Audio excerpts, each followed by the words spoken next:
Shalom dan selamat malam untuk saudara pendengar saudara rohani yang dikasihi Tuhan Yesus Kristus. Selamat datang di renungan rohani malam hari ini. Saya berdoa agar saudara sehat selalu, semoga Roh Kudus hadir di tengah kita saat ini.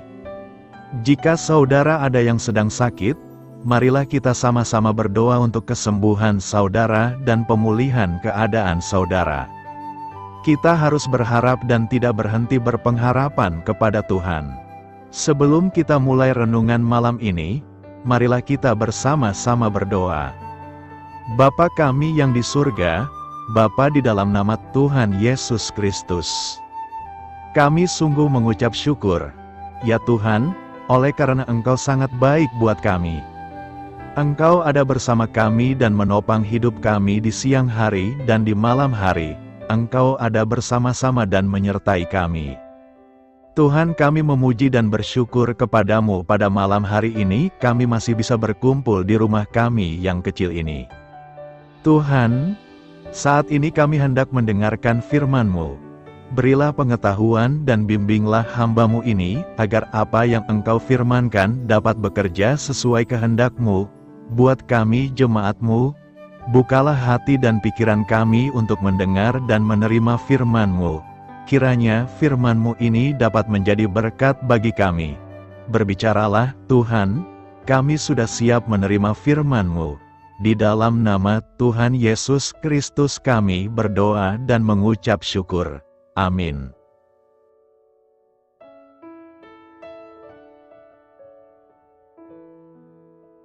Sahabat saudara rohani, pembacaan ayat emas Alkitab renungan kita malam hari ini. Nats pilihan kita adalah, ya Bapakku, jikalau sekiranya mungkin, biarlah cawan ini lalu daripadaku, tetapi janganlah seperti yang ku kehendaki, melainkan seperti yang Engkau kehendaki. Tertulis dalam kitab Matius 26 ayat 39, kata kunci renungan pada malam ini adalah mengikuti jalannya. Dan bacaan kita pada malam ini terambil dari kitab Matius 26 ayat 40 sampai dengan ayat 46.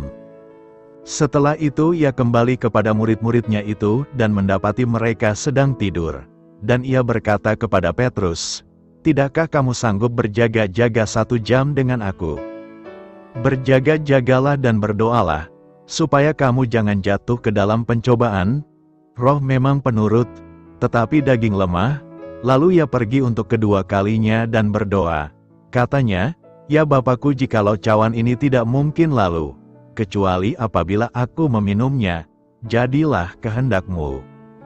Dan ketika ia kembali pula, ia mendapati mereka sedang tidur, sebab mata mereka sudah berat.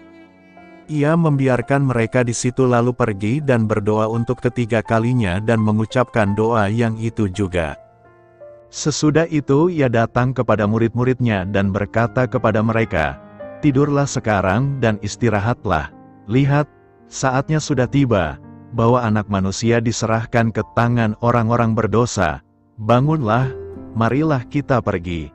Dia yang menyerahkan aku sudah dekat." Terambil dari kitab Matius 26 ayat 40 sampai dengan ayat 46. Topik dari ayat emas renungan kita adalah, ada kemenangan dalam penyerahan jika penakluknya adalah Kristus. Mari kita mulai renungan malam kita. Sebuah pertanyaan mengenai judul sebuah pujian membuat saya teringat lagu kuno yang indah, yang saya nyanyikan saat bertumbuh di gereja. Nyanyian itu berjudul "Biarlah Kehendaknya yang terjadi dalam hidupmu". Refrein lagu itu berbunyi, "Kuasanya dapat membuatmu menjadi engkau yang seharusnya, darahnya dapat menyucikan hati dan memerdekakanmu, kasihnya dapat memenuhi jiwamu, dan akan kau lihat hal yang terbaik adalah ketika kehendaknya yang terjadi dalam hidupmu." Bahkan ketika kita tahu bahwa jalan Allah adalah yang terbaik bagi kita mungkin masih bergumul untuk mematuhinya. Ketika Kristus Juru Selamat kita menghadapi kenyataan mengerikan menanggung dosa-dosa kita di kayu salib, Dia sangat menderita dalam doanya, "Ya Bapakku, jikalau sekiranya mungkin, biarlah cawan ini lalu daripadaku, tetapi janganlah seperti yang kukehendaki, melainkan seperti yang Engkau kehendaki. Yesus, yang hidup untuk melakukan kehendak Bapanya, bergumul dan berdoa, kemudian mematuhi dengan rela. Dan Dia dapat menolong kita saat bergumul dengan pilihan sukar dalam hidup kita. C.S. Lewis menulis, pada akhirnya hanya ada dua macam orang-orang yang berkata pada Allah, jadilah kehendak-Mu, dan orang-orang yang kepadanya Allah berkata, pada akhirnya, jadilah kehendak-Mu. Jika kita senantiasa memilih jalan kita sendiri, akhirnya Dia akan membiarkan kita menderita sebagai akibatnya. Yang terbaik adalah berserah kepada Allah sekarang. Jika kita melakukannya, kita akan mendapat jaminan bahwa jalannya adalah yang terbaik bagi kita. Minta, cari, dan ketoklah. Lukas 11 ayat 9 berkata, oleh karena itu aku berkata kepadamu mintalah, maka akan diberikan kepadamu, carilah, maka kamu akan mendapat, ketoklah, maka pintu akan dibukakan bagimu. Ada 3 kata kunci dalam nas hari ini, yakni, minta, cari dan ketok. Ketiga kata ini merupakan kata yang berbentuk imperatif dalam bahasa aslinya Yunani. Ketiga dari kata bentuk imperatif ini ada di dalam satu kesatuan, yang artinya perintah dari Tuhan Yesus itu tidak hanya meminta saja, lantas si peminta pasif saja menunggu kiriman datang, atau mencari saja tanpa memberitahukan apa kebutuhan kita kepada Bapa, atau mengetuk saja dalam artian menagih-nagih permintaan tanpa melakukan sesuatu aksi, yaitu mencari. Ketiga aksi ini harus dilakukan oleh para pendoa. Perhatikan bahwa dalam teks ini ada suatu hubungan aksi-reaksi, yakni mintalah, maka akan diberikan, carilah, maka kalian akan menemukan.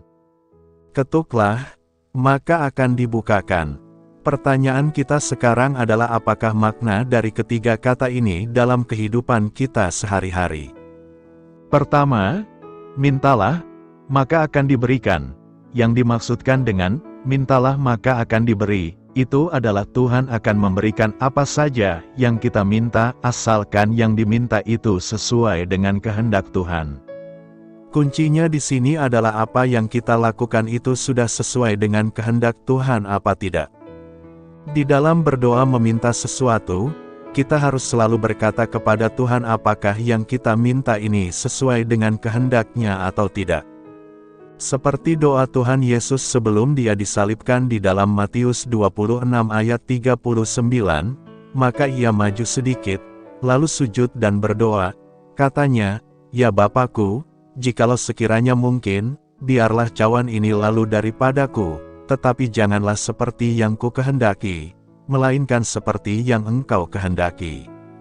Di dalam doanya Tuhan Yesus tidak pernah memaksa Bapa untuk mengabulkan kehendak-Nya.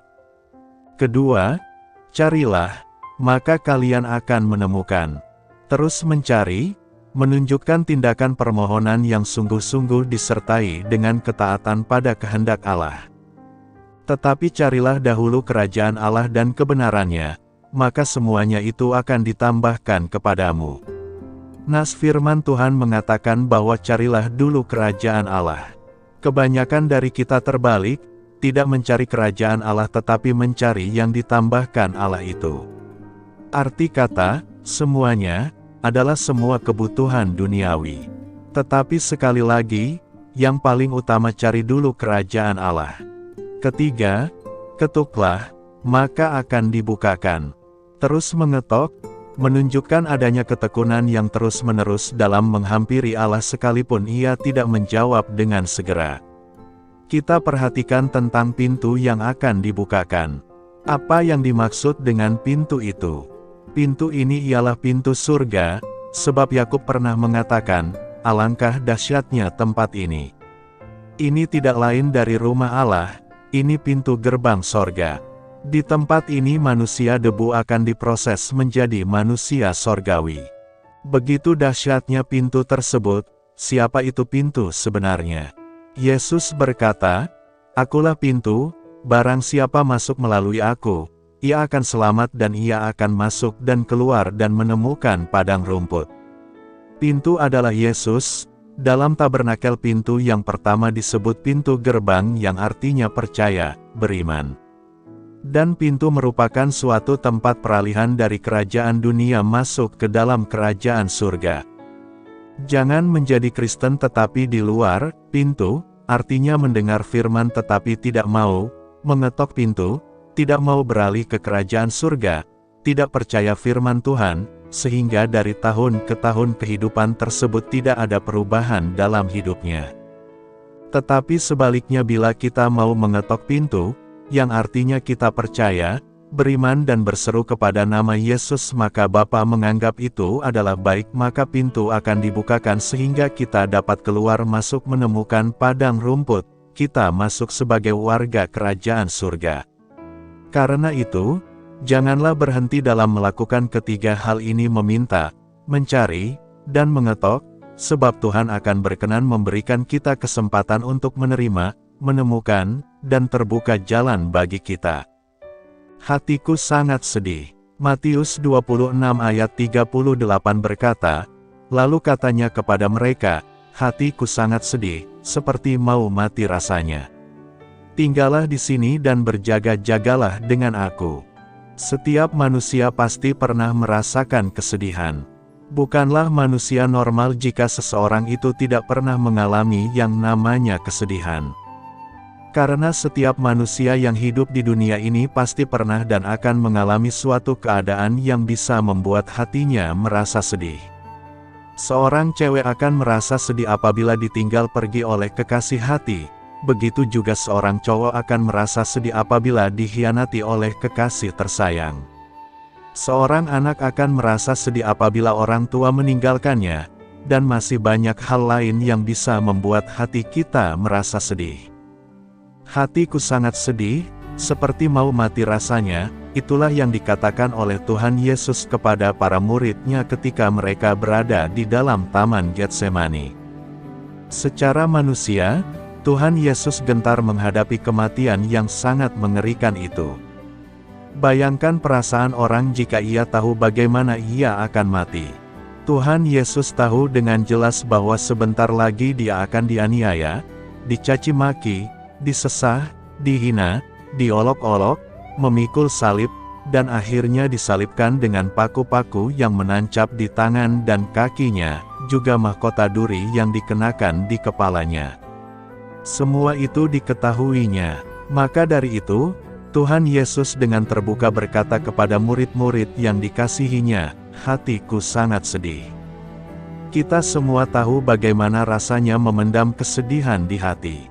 Pada saat itu, seluruh tubuh terasa tidak enak, mau makan terasa mual, mau tidur tidak terasa mengantuk, seluruh badan terasa lelah, tidak ada gairah hidup. Yang dilakukan hanya berdiam diri, menangisi apa yang sedang terjadi, dan bertanya-tanya mengapa semua ini bisa terjadi, siapa yang salah, aku atau orang lain. Yang muncul di dalam hati hanyalah penyesalan atas segala sesuatu yang telah dilakukan.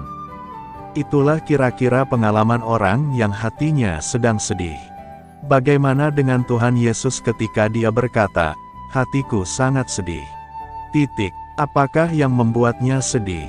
Apakah hanya karena dia takut pada kematiannya yang mengerikan itu?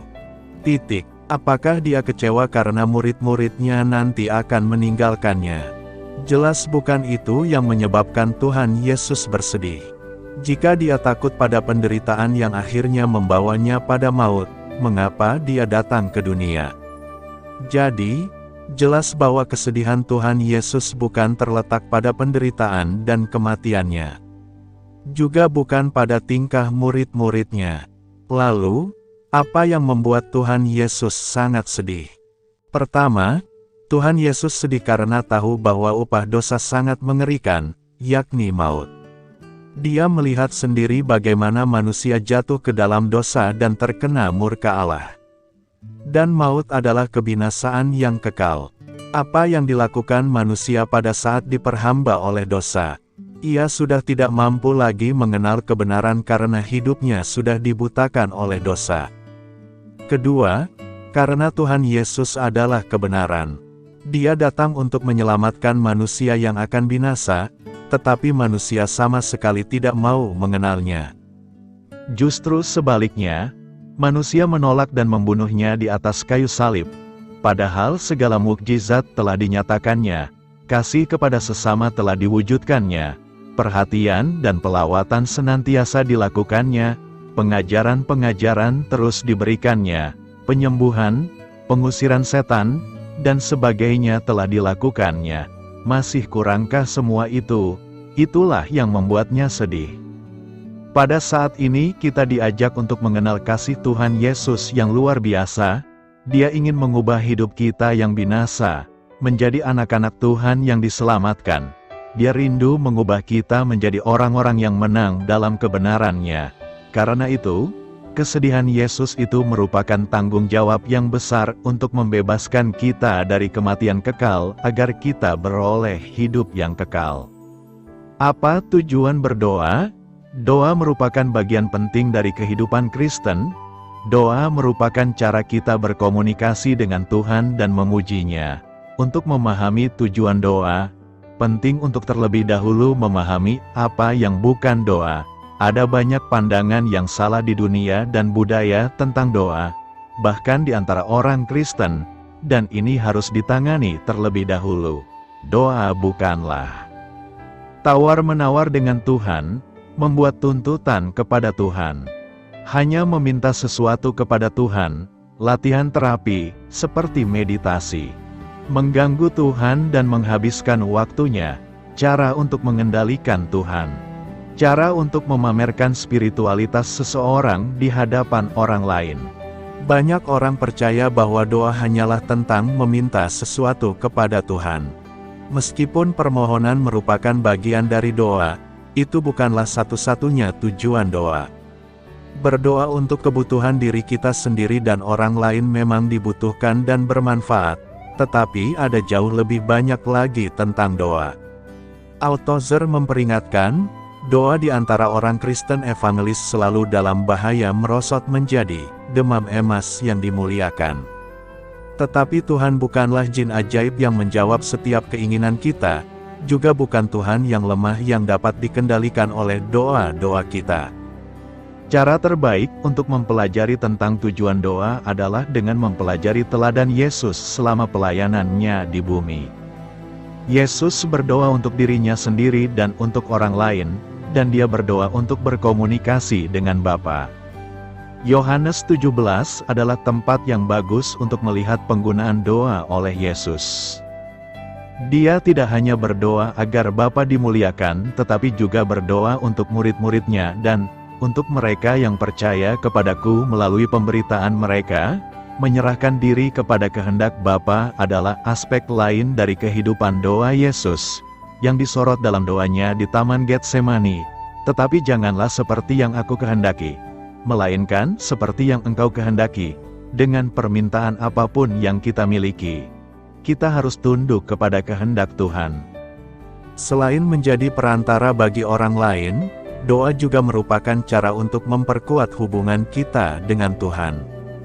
Yesus memberikan contoh saat dia berdoa kepada Bapa sepanjang pelayanannya di bumi. Mereka yang menjalin hubungan secara alami akan berusaha untuk berkomunikasi satu sama lain, dan doa adalah komunikasi kita dengan Tuhan. Contoh baik lainnya dalam Alkitab tentang mereka yang menghabiskan waktu dalam doa adalah Daud, Hizkia, dan Paulus. Pada akhirnya, tujuan utama doa adalah penyembahan. Ketika kita berdoa kepada Tuhan, mengakui Dia untuk siapa Dia dan apa yang telah Dia lakukan, itu adalah tindakan penyembahan. Ada banyak contoh doa sebagai tindakan penyembahan dalam Alkitab, termasuk 2 Raja-Raja 19 ayat 15, 1 Tawari 17 ayat 20, Mazmur 86 ayat 12-13, Yohanes 12 ayat 28, dan Roma 11 ayat 33-36. Bagaimana kita berdoa harus mencerminkan tujuan ini. Fokus kita harus pada siapa Tuhan, bukan pada diri kita sendiri. Mensariknya, Model doa yang Yesus berikan kepada para pengikutnya dalam Matius 6 ayat 9-13, yang dikenal sebagai doa Bapa Kami, memiliki semua elemen ini.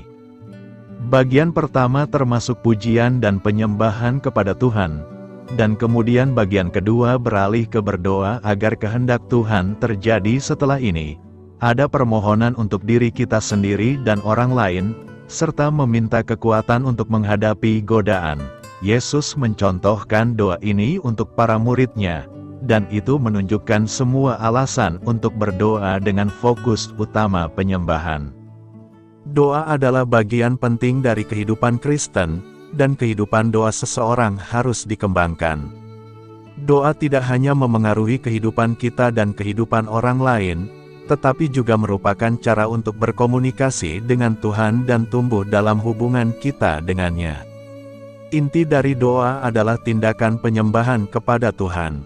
Firman Tuhan menekankan pada kuasa dan tujuan doa, dan, oleh karena itu tidak boleh diabaikan. Penulis Warren Wiersbe meringkas tujuan doa dengan baik. Tujuan langsung dari doa adalah penggenapan kehendak Tuhan di bumi. Tujuan utama dari doa adalah kemuliaan Tuhan yang kekal. Berjaga-jaga dan berdoa. Matius 26 ayat 41a berkata, "Berjaga-jagalah dan berdoalah, supaya kamu jangan jatuh ke dalam pencobaan." Berjaga-jaga dan berdoa merupakan kata perintah yang harus dilakukan. Dengan berjaga-jaga dan berdoa, maka kita akan terhindar dari pencobaan. Karenanya, kita harus berhati-hati, harus waspada, karena daging sebenarnya sangat lemah atau rentan terhadap godaan. Terlebih karena keinginan daging justru bisa memikat kita lebih daripada roh. Ketika roh kita kalah dibandingkan daging, maka berbagai hal jahat pun berpotensi menghancurkan kita. Bagaimana caranya agar kita mampu mengatasi godaan-godaan dari kedagingan ini? Dari ayat ini kita bisa membaca bahwa metode yang diberikan Yesus adalah berjaga-jagalah dan berdoalah. Jangan hanya serius pada satu hal tapi mengabaikan yang lain. Jangan cuma rajin berdoa tapi lengah berjaga-jaga. Jangan pula tekun berjaga-jaga tapi jarang berdoa. Bukan salah satu tetapi dilakukan bersama-sama. Berjaga-jaga, berdoa, berjaga-jaga. Itulah kunci utama agar kita tidak menyerah kepada jebakan si jahat yang seringkali masuk melalui berbagai keinginan daging kita yang lemah. Jangan lewatkan saat-saat teduh di mana kita bisa membangun hubungan yang terus lebih dalam dengan Tuhan. Jangan berhenti untuk terus membekali diri kita dengan firman Tuhan yang hidup. Jangan menghindar tapi tetaplah biasakan diri untuk bersekutu bersama saudara-saudari seiman yang bisa saling menguatkan satu sama lain. Dan tetap libatkan Tuhan dalam apapun yang Anda lakukan. Mumpung masih di bulan pertama tahun yang baru, mari kita mulai membangun komitmen yang kuat untuk hidup dalam roh. Bagaimana kita berjaga-jaga dalam perjalanan hidup kita? Pertama, jangan lupa berdoa. Kita perlu sekali mendisiplinkan diri kita untuk berdoa secara teratur pada waktu yang tetap. Hal ini menunjukkan bahwa kita sesungguhnya sedang berjaga-jaga atas hidup kita. Ketika kita dalam keadaan ini, maka kita tidak akan jatuh dalam pencobaan. Pasti, sebab lawan kita, yaitu iblis, tidak bisa menelan orang yang sadar dan berjaga-jaga. Yesus sendiri menjadi teladan bagi kita. Ia tetap berdoa penuh percaya dan pengharapan dalam Tuhan. Jikalau kita sering kalah menghadapi godaan, menyerah dalam pencobaan, jatuh dalam dosa, kita bisa melihat bagaimana kehidupan doa kita. Barangkali ada yang mesti diperbaiki atau juga ditingkatkan. Kita bisa melihat apakah kita tetap berdoa sekalipun fisik kita begitu lelah. Kita bisa melihat apakah kita tetap berdoa sekalipun dalam keadaan sangat sibuk. Satu hal yang harus kita tanamkan dalam hati kita adalah selelah apapun kita, jangan pernah menutup hari tanpa doa. Itu menjagai kita. Kedua, tetap membaca dan memperkatakan firman Tuhan. ketika kita memperkatakan firman Tuhan, iman kita akan bangkit, dan terjadilah sesuai imanmu. Keluarga, ekonomi, pasti dipulihkan dalam nama Tuhan Yesus Kristus. Ketiga, merenungkan kebaikan Tuhan. Renungkan dan hitung kebaikan Tuhan yang sudah kita alami. Seringkali kita lupa bagaimana begitu banyaknya kebaikan Tuhan. Coba renungkan, hitung satu persatu.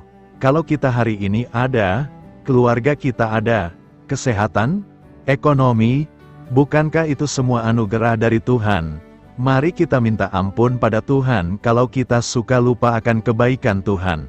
Karena itu, marilah kita berjaga-jaga dan berdoa agar hidup kita terhindar dari pencobaan. Bagaimana berdoa agar diperkenan Tuhan? Yesus berkata, "Oh, Bapakku, jikalau mungkin, biarlah cawan ini lalu daripadaku, tetapi bukan seperti yang aku kehendaki, melainkan seperti kehendak-Mu," tertulis dalam Matius 26 ayat 39. Orang yang percaya kepada Tuhan tidak asing dengan doa. Doa adalah cara kita berkomunikasi dengan Tuhan, dan juga adalah cara kita membangun hubungan yang normal dengan Tuhan. Oleh karena itu, setiap hari kita akan berdoa dan memohon kepada Tuhan.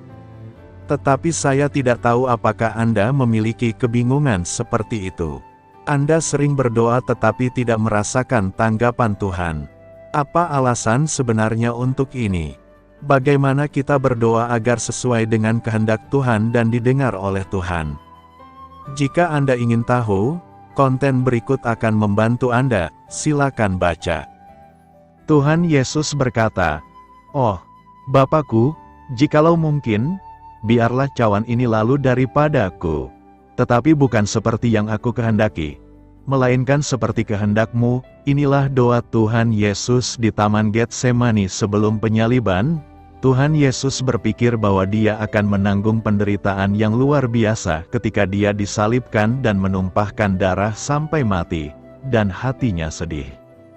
Lalu Dia berdoa kepada Tuhan Bapa seperti ini 3 kali. Dia tahu persis kehendak Tuhan Bapa, dan Dia bersedia untuk taat tidak peduli berapa banyak penderitaan yang Dia tanggung. Pada akhirnya, Tuhan Yesus dipakukan di kayu salib, dan telah memenuhi kehendak Tuhan Bapa. Dari doa-doa Tuhan Yesus, kita dapat melihat bahwa Dia tidak menuntut apapun kepada Tuhan tanpa memiliki pilihan pribadi, dan bahwa Dia berdoa kepada Tuhan dengan sikap mencari dan taat. Tuhan Yesus adalah Kristus, dan Dia bisa berdoa dan mencari kehendak Tuhan dari posisi makhluk ciptaan. Ini adalah kerendahan hati Tuhan. Lantas, bagaimana kita berdoa kepada Tuhan? "Oh Tuhan, Engkau memiliki kuasa yang besar. Anggota keluarga saya sakit, tolong sembuhkan penyakit keluarga saya. Oh Tuhan, saya mengalami kesulitan dalam bisnis, tolong bantu saya melewati kesulitan. Oh Tuhan, tolong berkati keluarga saya agar tidak memiliki kekurangan apapun." Doa-doa kita semuanya adalah memaksa Tuhan untuk bertindak menurut kehendak kita sendiri, mengajukan tuntutan kepada Tuhan, seolah-olah Tuhan berhutang kepada kita, dan kita tidak memiliki akal sehat dan ketaatan kepada Tuhan. Oleh karena itu, doa kita seringkali tidak didengar oleh Tuhan. Tuhan berfirman, orang yang percaya kepada Tuhan tidak dapat melakukannya tanpa berdoa dan membaca firman Tuhan. Jika mereka hanya terus menghadiri pertemuan, tetapi jarang berdoa dengan sungguh-sungguh, mereka akan mendapati diri mereka semakin jauh dari Tuhan. Engkau semua jarang berdoa dengan sungguh-sungguh, dan sebagian orang masih tidak tahu bagaimana cara berdoa. Sebenarnya, doa terutama adalah berbicara dari hatimu. Ini berarti membuka hatimu kepada Tuhan dan benar-benar terbuka di hadirat-Nya. Jika hati seseorang berada dalam keadaan yang benar, dia akan mampu berbicara dari hatinya, dan dengan demikian, Tuhan akan mendengar dan menerima doanya. Ada orang-orang yang hanya tahu memohon ketika mereka berdoa kepada Tuhan. Mereka terus-menerus memohon anugerah Tuhan, tidak mengatakan hal lain, sehingga semakin mereka berdoa, semakin mereka merasa kering. Ketika engkau berdoa, entah engkau menginginkan sesuatu atau tidak, carilah sesuatu dari Tuhan, mintalah agar Tuhan memberimu hikmat dan kekuatan dalam masalah yang sedang kau tangani yang tak mampu kau pahami dengan jelas, atau mintalah Tuhan untuk memberimu pencerahan. Engkau harus memiliki akal sehat manusia normal. Tanpa akal sehat, engkau akan berlutut dan berkata, Tuhan, kumohon berilah aku iman dan kekuatan, kumohon cerahkanlah aku dan biarkan aku memahami naturku, kumohon engkau bekerja dan memberiku kasih karunia dan berkat.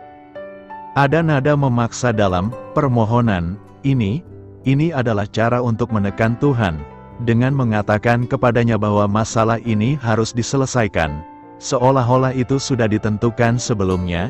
Ini bukanlah doa yang tulus. Bagi Roh Kudus, saat engkau sudah menetapkan syarat dan sudah memutuskan apa yang akan engkau lakukan, bukankah engkau sedang bersikap asal-asalan? Bukankah ini berarti engkau sedang menipu Tuhan? Orang harus berdoa dengan hati yang mencari dan tunduk.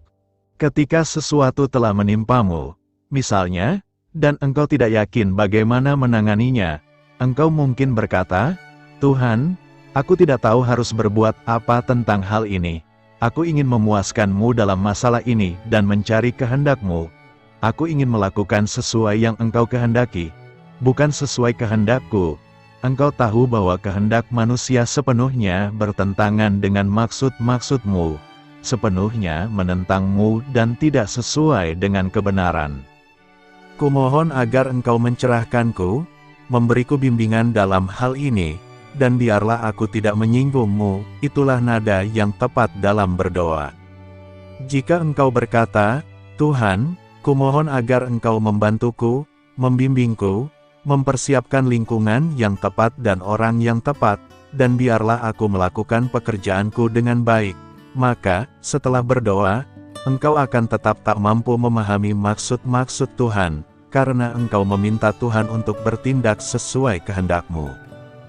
Jadi, engkau harus memastikan apakah kata-kata yang kau gunakan dalam doa itu bijaksana, dan apakah semua itu berasal dari hatimu atau tidak. Jika doamu tidak bijaksana, Roh Kudus tidak akan bekerja dalam dirimu. Oleh karena itu, saat engkau berdoa, engkau harus berbicara dengan bijaksana dan dengan nada yang sesuai. Katakan, Tuhan, Engkau tahu kelemahanku dan pemberontakanku. Aku hanya memohon agar Engkau memberiku kekuatan dan membantuku menanggung keadaanku, tetapi hanya jika itu sesuai dengan kehendak-Mu.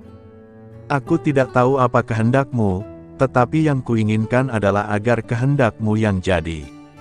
Sekalipun aku diciptakan untuk melakukan pelayanan atau untuk melayani sebagai kontras, aku akan melakukannya dengan rela hati. Kumohon agar Engkau memberiku kekuatan dan hikmat, dan biarlah aku memuaskan-Mu dalam hal ini. Aku hanya ingin tunduk pada pengaturan-Mu. Setelah berdoa seperti itu, hatimu akan merasa sangat tenang. Jika satu-satunya yang kau lakukan adalah memohon, maka, sebanyak apapun perkataanmu, semua itu akan menjadi kata-kata kosong. Tuhan tidak akan bekerja sebagai tanggapan atas permohonanmu, karena engkau telah memutuskan apa yang kau inginkan sebelumnya. Saat engkau berlutut dalam doa, katakan, Tuhan, Engkau tahu kelemahan manusia, dan Engkau tahu keadaan manusia. Kumohon agar Engkau mencerahkanku dalam masalah ini. Biarkan aku memahami kehendak-Mu. Aku hanya ingin tunduk pada semua yang Engkau atur, dan hatiku mau menaati-Mu. Berdoalah demikian, dan Roh Kudus akan menggerakkan-Mu. Jika niatmu salah saat berdoa, dan engkau selalu menuntut Tuhan berdasarkan kehendak-Mu sendiri, doamu akan kering dan gersang, dan Roh Kudus tidak akan menggerakkan-Mu. Jika engkau sekadar menutup matamu dan mengucapkan perkataan basa-basi dalam doamu yang asal-asalan kepada Tuhan, akankah Roh Kudus menggerakkan-Mu seperti itu? Ketika orang datang di hadirat Tuhan, mereka harus berperilaku dengan sikap yang taat dan penuh hormat. Engkau sedang datang ke hadapan satu-satunya Tuhan yang benar, sedang berbicara kepada Sang Pencipta. Bukankah sikapmu harus penuh hormat? Berdoa bukan hal yang sesederhana itu. Firman Tuhan mengungkapkan bahwa dalam doa kita sering memohon dan menuntut sesuatu dari Tuhan. Permohonan ini adalah agar Tuhan memuaskan keinginan kita yang berlebihan. Ini berarti kita memaksa Tuhan, dan tidak berdiri pada posisi makhluk ciptaan untuk berdoa kepada Tuhan dengan sikap taat. Doa-doa seperti itu tidak rasional, bagaimana mungkin akan diperkenankan oleh Tuhan? Kita adalah makhluk ciptaan. Kita sama sekali tidak memenuhi syarat untuk mengajukan tuntutan kepada Tuhan. Kita juga tidak dapat memberi persyaratan dengan Tuhan. Kita harus berdoa kepada Sang Pencipta secara rasional, dengan hati yang takut akan Tuhan, dan dapat meninggikan Tuhan sebagai Tuhan yang hebat. Kita tidak dapat menempatkan persyaratan kita di hadapan Tuhan. Kita harus berdoa kepada Tuhan dengan sikap mencari dan tunduk, menunggu kehendak Tuhan diungkapkan kepada kita, dan kemudian menerapkan sesuai dengan kehendak Tuhan. Hanya dengan demikian, doa kita akan sejalan dengan kehendak Tuhan. Perempuan dan persiapan penguburan devotion from Matius 26 ayat 6-13. Jika di dalam bagian-bagian sebelumnya Yesus menegur dengan keras ketidakpekaan orang-orang Yahudi tentang penggenapan janji di dalam Dia, maka pada bagian ini Yesus memuji kepekaan seorang perempuan di dalam mempersiapkan pemakamannya. Seorang perempuan yang dengan segenap hatinya memberikan urapan minyak wangi kepada Yesus sebagai tanda bahwa Yesus akan segera dimakamkan. Mengapa dia bisa mengetahui saatnya? Karena Tuhan memberikan kepada dia kepekaan dan telinga yang cepat untuk mendengar. Jika para pemimpin agama Yahudi tetap mengeraskan hati meskipun Tuhan telah memberikan firman-Nya berkali-kali tentang hal ini, tetapi mata mereka tetap buta dan telinga mereka tetap tuli. Itulah sebabnya nubuat Yesaya telah tergenapi di dalam kedegilan mereka yang terus-menerus melawan. Mereka melihat, tetapi tidak mengerti. Mereka mendengar, tetapi tidak menanggapi. Bagaimana dengan para murid? Para murid juga tidak mengerti seperti Maria, perempuan ini, mengerti. Mereka melihat bahwa membayar uang sangat mahal untuk minyak wangi, lalu membuang minyak wangi itu merupakan pemborosan. Benarkah ini merupakan pemborosan? Tidak. Mengapa tidak? Karena telah tiba waktunya bagi Yesus akan mati di kayu salib, dan tidak ada seorang pun yang mengerti dan memberikan persiapan simbolik seperti perempuan ini. Maria tidak dianggap penting, tetapi semua orang yang dianggap penting gagal melakukan apa yang dia lakukan, yaitu mempersiapkan kematian Kristus. Bahkan para murid yang berulang kali mendengarkan ajaran Yesus tetap tidak memahami apa yang sebenarnya akan dilakukan oleh Yesus. Mereka melakukan persiapan untuk penobatan Sang Raja, tetapi tidak melakukan persiapan untuk kematian Sang Anak Domba. Berapa kalikah Yesus mengajar bahwa sebentar lagi Dia akan diurapi menjadi Raja? Berapa kalikah Dia mengajar bahwa sebentar lagi Dia akan duduk di atas tahta Israel? Tidak pernah sekalipun. Berapa kalikah Yesus mengajarkan bahwa Dia harus disiksa dan mati? Berkali-kali. Tetapi yang manakah yang dinantikan para murid? Yesus duduk di tahta Daud untuk memerintah atas Israel. Tetapi, tanpa disadari oleh para murid, ternyata ada seorang perempuan yang terus menyimak apa yang Yesus nyatakan kepada mereka. Dia tidak termasuk orang penting. Perempuan mempunyai peran yang sangat kecil dan sangat tidak signifikan di dalam zaman Tuhan Yesus. Bahkan di seluruh zaman Alkitab, perempuan hampir tidak bisa memiliki peran apapun di dalam masyarakat. Hanya sedikit tulisan yang pernah mencatat peran yang penting dari seorang perempuan, dan dari budaya timur dekat kuno. Hanya Alkitab, baik Perjanjian Lama maupun Perjanjian Baru, yang menulis hal-hal yang sangat besar dilakukan oleh perempuan. Alkitab mencatat tentang Miriam, Deborah, Naomi, dan Ruth.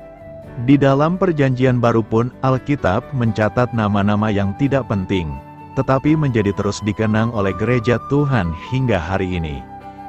Hana, Maria, Elizabeth, Maria dan Marta, semua memiliki peran yang sangat penting. Tuhan memilih untuk menyatakan pekerjaannya melalui orang-orang pilihannya, dan pilihannya tidak bergantung betapa pintar, kaya, atau terkenal seseorang. Dia juga tidak memilih hanya laki-laki. Di saat para laki-laki menjadi tuli dan tidak tahu apa yang harus segera terjadi, seorang perempuan menegur ketidakpekaan mereka dengan pengurapan yang dilakukannya sebagai persiapan penguburan Yesus. Apa yang dilakukan Maria, sang perempuan yang mengurapi Yesus ini, adalah hal yang sangat penting. Dialah satu-satunya dari begitu banyak orang yang menyadari bahwa Yesus akan segera mengorbankan nyawanya. Dialah satu-satunya yang mengasihi Yesus melampaui yang lain karena dia tahu Yesus akan segera mati bagi dia. Bahkan mati bagi seluruh kaum pilihan Allah, karena dia mengetahui betapa besar kasih Yesus bagi dia dan semua orang percaya yang dipilih oleh Bapa di surga. Maka dia pun mempersiapkan hal yang paling baik yang dapat dia lakukan. Dia membeli minyak narwastu yang sangat mahal.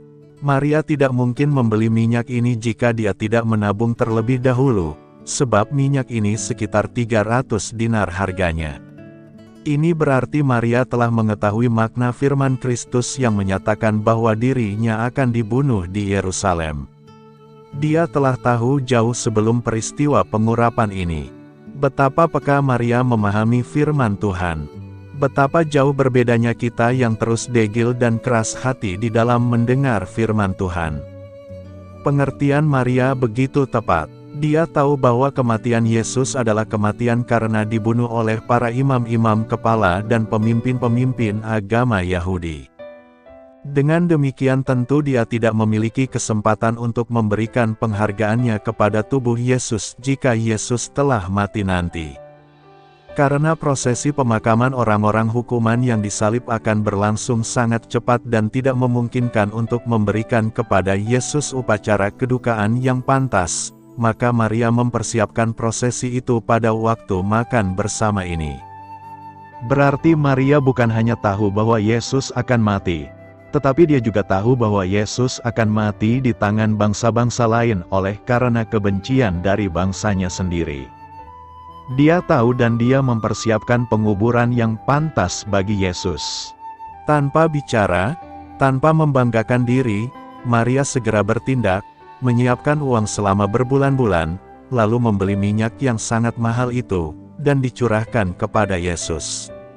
Yang tidak mengerti pasti akan mengatakan, mengapa buang-buang minyak mahal ini?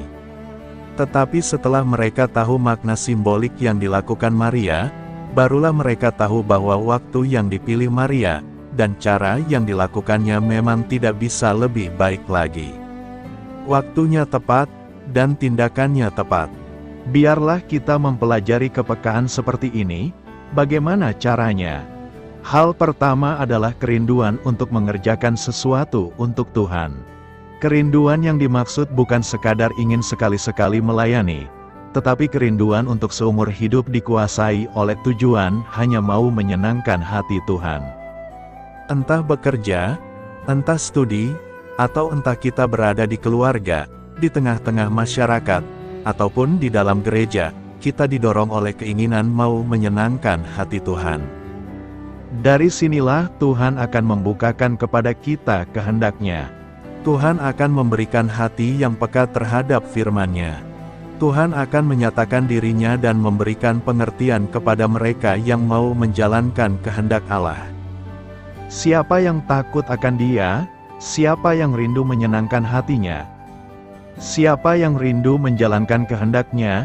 Tuhan akan mendidik orang-orang seperti ini dan membentuk mereka dengan pengertian dan kepekaan akan kehendak Allah. Orang-orang ini mungkin tidak terlihat menonjol pada awalnya. Tidak ada yang tahu bahwa dia akan melakukan hal-hal yang besar untuk kemuliaan nama Tuhan. Tetapi ketika waktu Tuhan tiba, Dialah yang paling cepat dan paling tepat berespons. Tetapi siapa yang hidupnya terus-menerus mengejar ambisi-ambisi liar, berpusat pada diri, dan tidak memedulikan kehendak Allah, bagaimana mungkin Allah mau membukakan kebenarannya dan kehendaknya kepada orang-orang seperti itu? Biarlah kita belajar untuk menjadi seperti perempuan ini, yang dengan tekun mendengar firman dan dengan rindu mau menyenangkan hati Tuhan. Beritakanlah Injil kepada segala makhluk, hormatilah semua orang. Selamat beristirahat malam dalam kasih setia Tuhan. Doa saya menyertai saudara sekalian. Mari bertumbuh dalam iman bersama saudara rohani.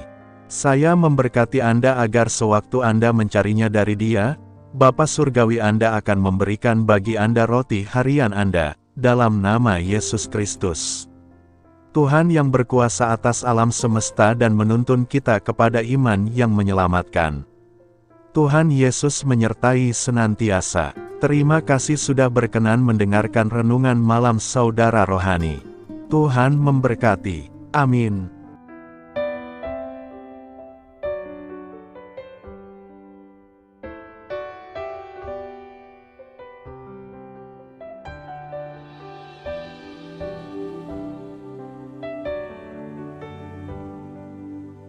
Marilah kita renungkan, sahabat saudara rohani, demikianlah renungan firman Tuhan malam hari ini.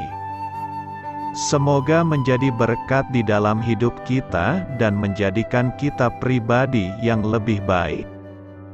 Sebelum kita beristirahat pada malam hari ini, marilah kita berdoa.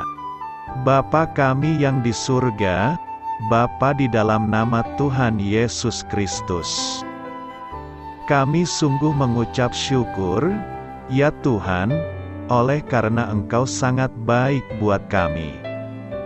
Engkau ada bersama kami dan menopang hidup kami di siang hari dan di malam hari. Engkau ada bersama-sama dan menyertai kami, ya Tuhan Yesus.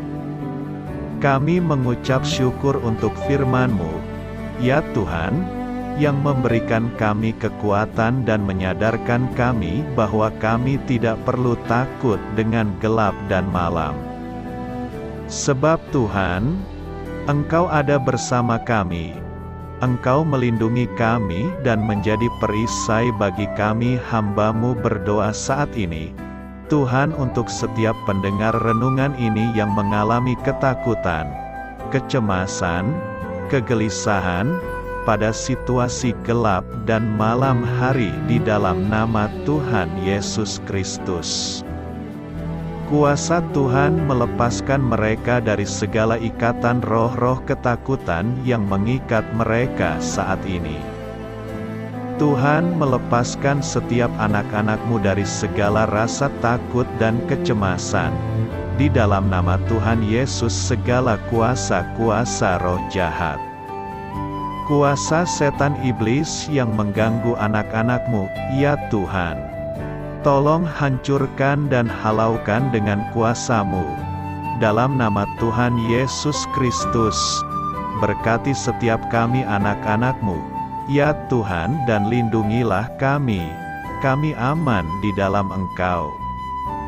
Ya Tuhan, penuhilah setiap hati kami dengan keberanian, damai sejahtera, dan sukacita serta ketenangan yang dari Tuhan. Berkati kami di malam hari ini, saat kami tidur dan beristirahat. Kuasa-Mu, ya Tuhan, menaungi setiap kami, memberkati dan melindungi kami. Bangunkanlah kami kembali besok pagi dengan kekuatan yang baru, tubuh yang sehat diberkati Tuhan, dan berkat-berkat yang baru Tuhan sediakan bagi kami. Terima kasih, ya Tuhan, kami sungguh mengucap syukur untuk firman-Mu yang menguatkan kami. Dalam nama Tuhan Yesus Kristus Juru Selamat kami, Bapa kami yang baik, kami mengucap syukur dan berdoa haleluya. Amin. Biarlah firman Tuhan menjadi pengingat untuk kita semua, bahwa tuntunan dari Roh Kudus akan selalu memberi jalan keluar bagi setiap permasalahan hidup kita, dan memberi kedamaian di hati kita. Amin. Sampai jumpa di renungan malam saudara rohani berikutnya.